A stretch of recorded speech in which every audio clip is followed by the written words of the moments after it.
Last week we spoke about this from my experience. When you see a major corporate restructure like this on the level, there are some indicators that maybe they are looking to possibly put it out there that maybe we're for sale. Hey. I'm not saying that they are. I'm not saying that they will sell. I'm not saying any of that. But based on indicators, there's two things here. One, my gut feeling, and this is my assessment. Yes. Okay, my assessment is that looking at their expenses and their quarterly reports, right, to the stockholders and investors, they shocked all their investors when they realized how much money they were making throughout the pandemic. Because the concept, even though these people are investors in the company, they really don't understand the wrestling business. They realize that it's a good business to be in right now because the companies, they don't care what WWE does. They just want to see the stock move. Right. So it's analysts predicting where it should go. They blew every expectation out of the water because they cut the biggest expense that they had, and that was touring. Right.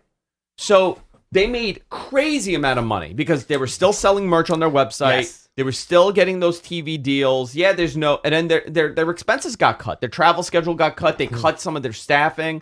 They furloughed people. So their numbers were looking phenomenal.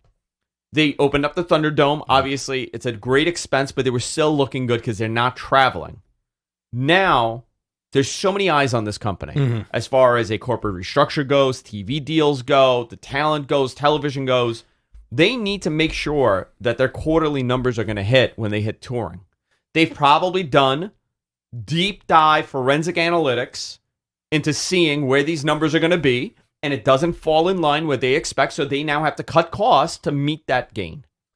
That's how I will look, the way that I look at this, the simplest of answers, right? Because sometimes it's the simplest of answers. That is the simplest of answers to me. That's fascinating too, also because it's not a spite thing; it's a money thing.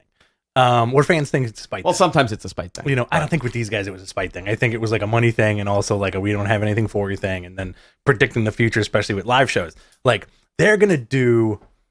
I feel like they're gonna break records with merch sales at these live shows. Because if you think about it, like think about how many kids during lockdown maybe weren't old enough to go to a wrestling show. And now they are. And now lockdown's kind of over. Live shows are coming back, right? Yeah. Now they are. Each kid's walking away with like 3 t-shirts.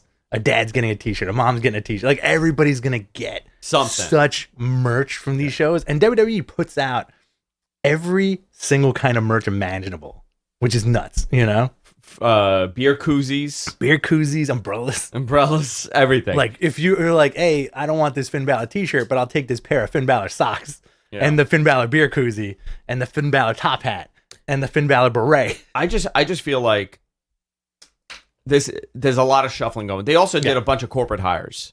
Right. They hired somebody from Fox.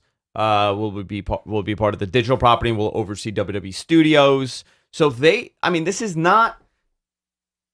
We have reached a pinnacle point in WWE, right? We have different eras. The era of Bruce Pritchard being sent to run WWE Studios or Shane McMahon running, whatever, that's gone. They are hiring the best that they could possibly get now from all different types of media. And you're seeing that. They got a guy from Disney. They got a guy from ESPN Disney. They got a guy from Fox, the Zone guy. I mean, Nick Khan is building his all-star team, his dream team right now of top-level corporate entertainment and sports executives.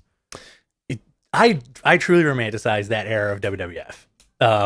Only because like I feel like that's such a good like definition of mom and pop, especially with like let's use Bruce Pritchard for an example. Yeah. Right?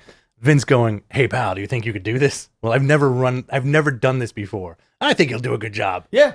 As opposed to now where it's like we need the best of the best to do it. Just short of people who are working directly in Hollywood and for Netflix or something like that, If they crossed over to get these guys who are producing like Netflix shows and showrunners of that caliber, I feel like it would be such a different and tremendous product. But they try that, right? They try that with the writing team. So let's get to that, right? Let's go into that.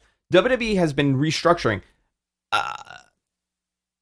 I think the next big move for them is to hire some legitimate, high-quality studio writers.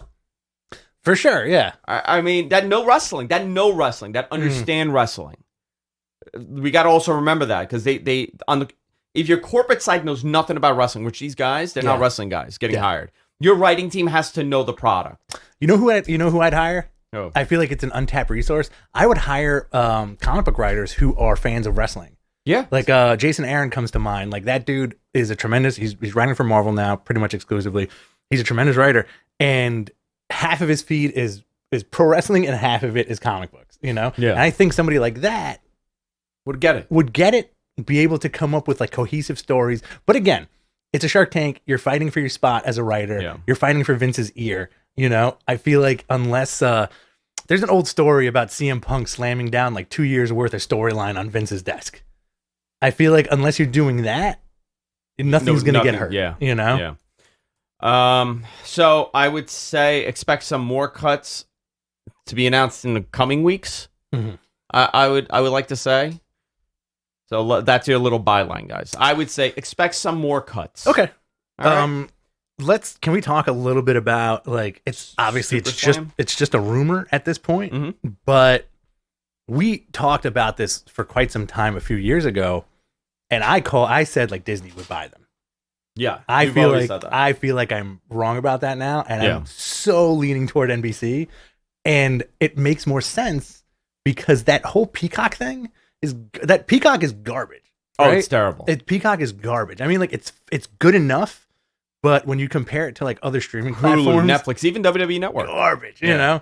And I'm just kind of like, is this like a honeypot deal? Did they sweeten the pot by putting them on Peacock just so they can try to like get an in and like, you know? So normally when a sale happens, there's like tons of rumblings, and there's not much except for the assumption, right? But if you're Peacock and you're paying this much money, why would you continue paying it? Because the TV rights deal ends in a couple of years, right?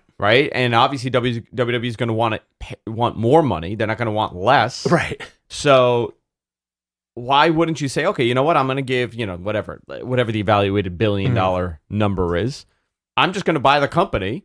And in a couple of years, in 5 to 7 years, I'll get my money's worth. I'll own the property then, and everything is pure profit after that. I'm not going to owe any money. I think that would make the most sense because these TV deals have gotten so gigantic. Absolutely. And WWE, by the way, very smart. People are like, well, why are they on 2 different networks? Well, this is exactly why. You've created a bidding war in 3 years because other people have your properties, and now you're going to bring in more people to negotiate, and it's just going to make your deal even bigger. Hey guys, thanks for checking out Mattman Clips. If you want to listen to a full episode of the show, click on one of the links below and be sure to subscribe to us here on YouTube and, of course, everywhere podcasts are available.